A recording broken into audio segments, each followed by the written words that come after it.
ॐ नमः शिवाय शान्ताय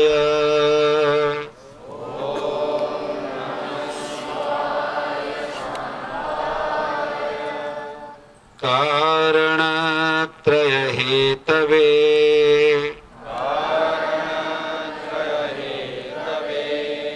निवेदयामि चात्मानम्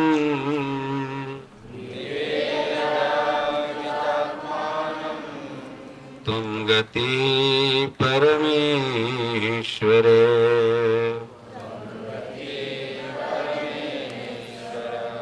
तुंगति परमेश्वर।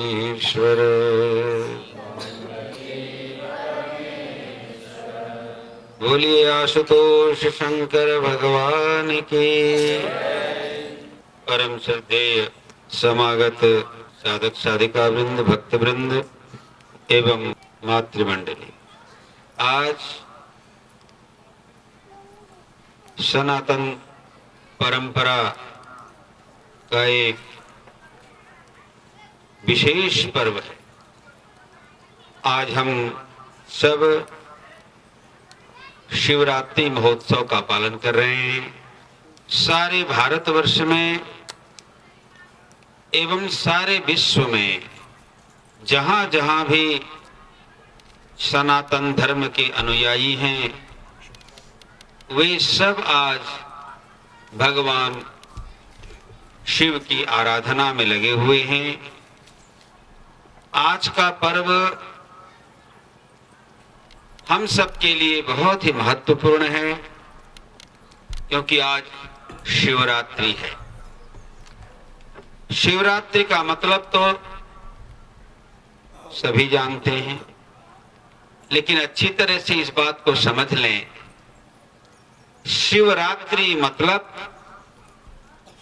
शिव की रात्रि शिवरात्रि कहलाती है। शिवंकर रात्रि शिवरात्रि। दूसरे अर्थ में शिवंकर रात्रि मतलब शिव की रात्रि मतलब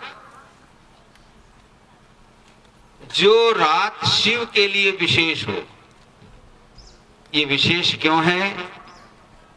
क्योंकि आज ही भगवान शिव ज्योतिर्लिंग के रूप में प्रकट हुए थे। आज ही। दूसरे अर्थ में, अन्य अर्थ यदि कहबा, जो रात्रि शिव स्वरूप हो। शिवरात्रि, शिवरात्र, रात्रि कहने से हम लोग रात को समझते हैं, लेकिन रात्रि का, रात्र का ये शब्द का अर्थ होता है ज्ञान। जिस रात्रि को शिव का ज्ञान हो या जो ज्ञान शिव स्वरूप हो, वही शिवरात्रि है। आज हम उपासना करते हैं, अर्चना करते हैं, शिव स्वरूप लिंग की, शिवलिंग की उपासना करते हैं, शिवलिंग की पूजा करते हैं। कोई मंदिर में करता है, कोई घर में करता है, कोई कहीं और करता है। हम सब विश्वात्म चेतना परिषद के द्वारा आयोजित इस कार्यक्रम को यहाँ आशुतोष वटवृक्ष के नीचे प्रतिवर्ष मनाते हैं। प्रतिवर्ष मनाते हैं, लिंग की पूजा करते हैं। ये जो शिवलिंग की पूजा करते हैं, इसका बहुत बड़ा तात्पर्य है। लिंग का साधारण अर्थ होता है जहां सब कुछ जाकर के लीन हो जाते हैं।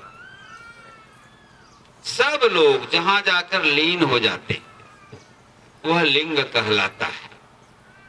लीन कहां होते हैं सब? ये सारा ब्रह्मांड सब जाकर के कहीं पर समाहित हो जाता है, लीन हो जाता है, तो वह कौन तत्व है? वह परमात्मा तत्व है। तो शिवलिंग परमात्मा तत्व है।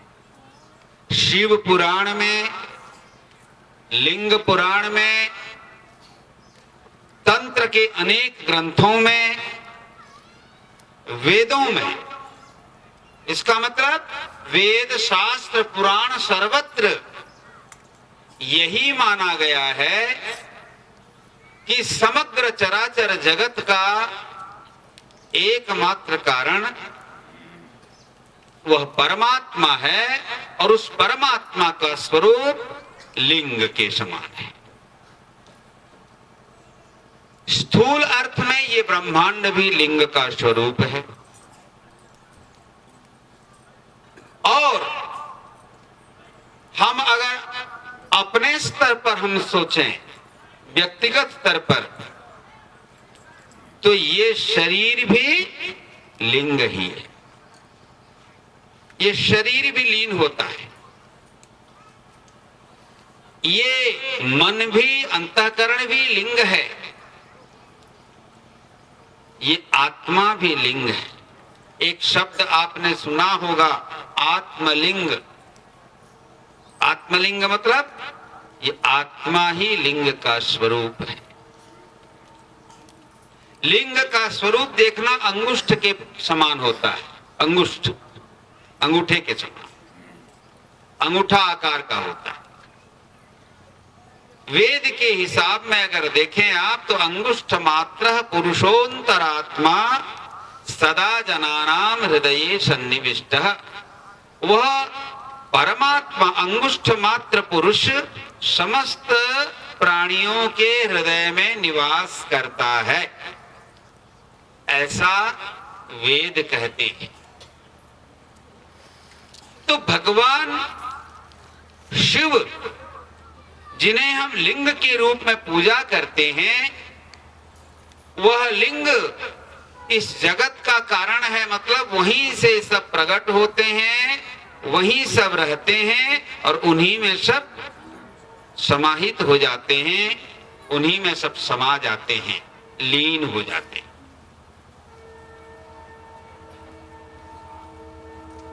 ये लिंग पुराण कहता है। आप शिवलिंग, हम जिसमें आधार कहते हैं ना, आधार शक्ति, जिसको आप लोग जलहरी कहते हो, वो है शक्ति। शक्ति और शिव, ये दोनों का स्वरूप है शिवलिंग। इसीलिए अनादि युग से हमारे यहां शिव के रूप में लिंग की पूजा करते हैं।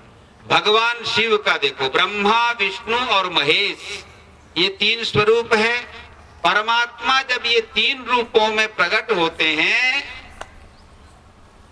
तो वे तीन गुणों के प्रतीक के रूप में आते हैं। परमात्मा का स्वरूप अव्यक्त है। परमात्मा दिखाई नहीं पड़ता। अव्यक्त माने जो व्यक्त नहीं है, जो दिखाई नहीं पड़ता। दिखाई नहीं पड़ता जो, उसको हम समझें कैसे? तो वही परमात्मा अपने को दो रूपों में प्रकट करता है। एक तो दिखाई न पड़ने वाले रूप में वो है, उसको निराकार कहते हैं। लेकिन वही निराकार ब्रह्म इस साकार जगत की सृष्टि करता है, साकार जगत का सृजन करता है। तो जब वही ब्रह्म सृजन करता है, तो उसका नाम होता है ब्रह्मा। सृजन कर दिया तो पालन तो भी चाहिए। बच्चा पैदा हो गया, पैदा होने के बाद उसको फिर तो दूध चाहिए ना, भोजन चाहिए। भोजन के बिना तो बच्चा बचेगा नहीं। तो जो पालन करने वाली शक्ति है, उसको कहते हैं विष्णु। और उसके बाद एक ऐसा समय आता है कि जब वह इस संसार के लिए उपयोगी नहीं रहता, जब उसका शरीर, उसका मन, उसका सब कुछ अनुपयोगी होने लगता है, तो वह फिर इस संसार से जाता है। चाहे वो सृष्टि हो, चाहे शरीर हो, चाहे ये ब्रह्मांड हो, तो वह विनाश की स्थिति है, लय की स्थिति है, प्रलय की स्थिति है। और ये काम है भगवान शिव का, रुद्र का। तो सृष्टि, स्थिति अर्थात सृष्टि, पालन और प्रलय, ये तीन काम को तीन रूप में परमात्मा ही करते हैं। और वो परमात्मा का सतोगुण, रजोगुण और तमोगुण स्वरूप होता है। रजोगुणी ब्रह्मा है, सतोगुणी भगवान विष्णु हैं और तमोगुणी भगवान रुद्र हैं, शिव हैं। लेकिन इन तीनों गुणों का जब लय हो जाता है तो वही परमात्मा, त्रिगुणातीत अवस्था, परमात्मा की अवस्था, उस त्रिगुणातीत अवस्था स्वरूप वह शिवलिंग है। हमारे शास्त्रों में यह कहा गया है कि भगवान शिव की पूजा लिंग के रूप में की जाती है और यही पूजा क्रम अनादि युग से किया जा रहा है। तो पहली बात तो समझ गए आप, ये लिंग, इस लिंग का स्वरूप क्या है? लिंग का स्वरूप है ज्योति। हम लोग ज्योतिर्लिंग कहते हैं। 12 ज्योतिर्लिंग का नाम आपने सुना होगा। सौराष्ट्रे सोमनाथम च श्रीशैले मल्लिकार्जुनम, इस प्रकार 12 ज्योतिर्लिंग की चर्चा है। ज्योतिर्लिंग अर्थात लिंग ज्योति के रूप में सबसे प्रथम प्रकट हुए। और ज्योति का भी, ज्योति मतलब एक दीपक जला लो, तुम देखना दीपक के चारों ओर जो धुआं का भाग है उसको काट दीजिए आप, तो आपको फिर बिल्कुल एक लिंग का आकार मिलेगा। बात समझ में आ रही है? बुझिए उची दीपर जो ज्योति जोलुछि जेते दूर धुआं अछि, धुआं भलिया अछि, से निर्धूम भाग को आपण देखंतु, से निर्धूम भागती होची, ज्योति भागती होची केवल शिवलिंग के आकार का। सृष्टि के आदि में देखो, जब सहस्त्र युग महायुग पार हो जाते हैं, सहस्त्र महायुग मतलब एक त्रेता, द्वापर, कली, सत्य, त्रेता, द्वापर और कली, ये 4 युग मिल जाते हैं तो एक महायुग होता है। ऐसे ऐसे 1000 महायुग जब बीत जाते हैं तो महाप्रलय होता है। एक महाप्रलय के काल में आपने सुना होगा, दोहरा देता हूं, भगवान विष्णु महाप्रलय में कैसे रहते हैं? एक बट पत्र के पत्र में सोए हुए रहते हैं, आराम किया है। करारविंदेन पदारविंदम मुखारविंदे विनिवेशयन्तम बटस्य पत्रस्य पुटे शयानम बालम मुकुंदम शिरसा नमामि। बाल मुकुंद कहते हैं। इस रूप को मार्कंडेय ऋषि ने देखा था। महाप्रलय काल में बटपत्र के अंदर में जैसे छोटे छोटे बच्चे अपने हाथ से पैर का अंगूठा पकड़ते हैं, हाथरे गोड़र अंगूठी धरी छुआ मन कौन करती, से अंगूठी को पान करती, पियंती, मुहरे आनंदी की नहीं। बस यही बात है, यही भाव है कि भगवान बाल रूप में प्रलय काल में विश्राम कर रहे थे और ब्रह्मा ढूंढते ढूंढते एक ऐसा दृश्य देख करके बोले ये कौन है? ब्रह्मा ने तो नहीं देखा, भगवान विष्णु अनंत सैया में थे। ब्रह्मा ने देखा, भगवान को जगाया और बोला तुम कौन हो? विष्णु ने पूछा तुम कौन हो? ये कथा है, केवल सांकेतिक कथा है और कहते हैं ये पुराण की कथा है। कहते हैं ब्रह्मा बोले विष्णु को तुम मेरे को नहीं जानते, मैं इस सृष्टि का निर्माता हूं, निर्माण करता हूं। विष्णु ने कहा अरे मैं तो, तुम निर्माण करता हो इस सृष्टि के, मैं तुम्हारा निर्माण करता हूं, तुम्हारा बाप हूं। इस प्रकार दोनों में झगड़ा झंझट हो गया। दोनों बोलने लगे कि मैं बड़ा, तो इन दोनों के अहंकार को दूर करने के लिए प्रतीक है। ये प्रतीक ऐसा मत समझना कि भगवान भगवान में लड़ाई होती है, ये समझाने के लिए है। शिव की महिमा, परमात्मा अपनी महिमा को प्रकट करने के लिए दोनों के बीच में अग्निस्तंभ के समान, ज्योति स्तंभ के समान प्रकट हो गए। जब दोनों के बीच में प्रकट हो गए तो दोनों चकरा गए, बोले ये क्या है देखते हैं। तो भगवान विष्णु बोले ठीक है, मैं इसके नीचे ये कहां तक है पता लगाता हूं, तुम ऊपर जाओ। सुअर का रूप लेकर के भगवान विष्णु नीचे गए और हंस का रूप लेकर के ब्रह्मा ऊपर गए। लेकिन उस अग्नि स्तंभ का, उस ज्योति स्तंभ का कहीं कुछ पता जब नहीं चला, थक हार करके दोनों, फिर विष्णु आए ऊपर, ब्रह्मा आए नीचे, दोनों फिर बीच में जब मिले और परस्पर चर्चा करने लगे कि हम लोग तो बोल रहे थे कि हम बड़े और हम दोनों ने इसका पता नहीं लगा पाया। उसी समय, उसी बीच में, उसी ज्योति से ही एक ध्वनि प्रकट हुई, जिस ध्वनि को कहते हैं ओम। वही ध्वनि ब्रह्मांडीय ध्वनि कहलाती है। समग्र ब्रह्मांड में जितने प्रकार की ध्वनियां हैं, ध्वनि से भाषाएं बनी हैं, जितने ध्वनि अछंती समस्त ध्वनि र मूल ध्वनि उचंती ओम, अ उ म। और वही ओम ध्वनि सुनकर ये दोनों विमोहित हुए। तत्पश्चात उस अग्निस्तंभ में प्रकट हुआ भगवान शिव का स्वरूप। और शिव ने कहा कि न तुम किसी के कर्ता हो, न तुम किसी के कर्ता हो, तुम दोनों का कर्ता सचमुच में मैं हूं। तब से इस ज्योतिर्लिंग की पूजा की परंपरा चालू हुई। इसीलिए लिंग को कहते हैं ज्योति स्वरूप।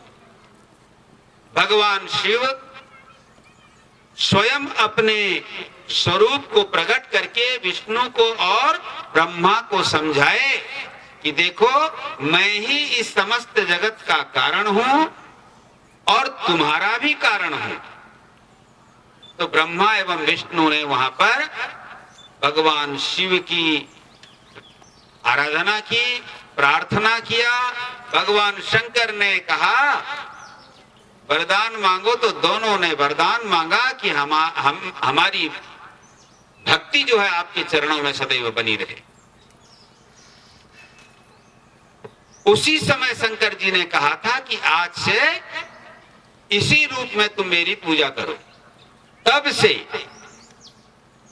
हजार वर्ष हो गए, लाखों वर्ष, हजार नहीं लाखों करोड़ों वर्ष हो गए, तब से शिवलिंग की पूजा हो रही है। सर्वप्रथम पूजा भगवान विष्णु एवं ब्रह्मा ने किया ज्योतिर्लिंग के रूप में। देखो ये कथा है, यथार्थ में ज्योतिर्लिंग क्या है?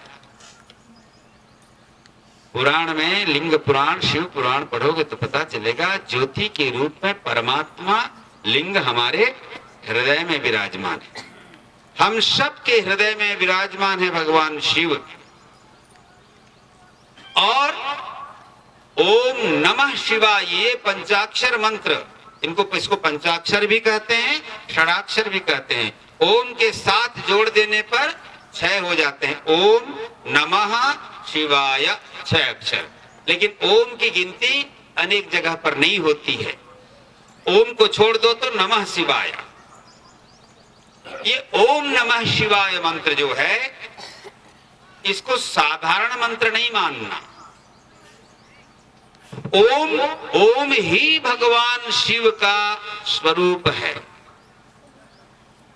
नमः शिवाय शब्द का अर्थ होता है शिवाय नमः। शिव मतलब जो कल्याण स्वरूप हैं, जो मंगल स्वरूप हैं, उनको नमस्कार है। अच्छा भाई, मंगल स्वरूप कौन है? एकमात्र परमात्मा ही मंगल है, भगवान ही मंगल स्वरूप हैं। मंगल भवन अमंगल हारी। द्रवहु सो दशरथ अजिर बिहारी। दशरथ अजिर, अजिर मन होता है आंगन। दशरथ के आंगन में खेलने वाले राम वो कैसे हैं? मंगल भवन। इसका मतलब राम ही मंगल भवन है और उसके विपरीत में काम है। काम क्या है? अमंगल भवन है। काम जहां होता है वहां अमंगल ही अमंगल है। घर में शांति नहीं, परिवार में शांति नहीं, समाज में शांति नहीं, राष्ट्र में शांति नहीं। काम का प्रभाव जहां बढ़ेगा वहां अशांति निश्चय बढ़ती है और राम का प्रभाव जहां बढ़ता है वहां निश्चय शांति आती है।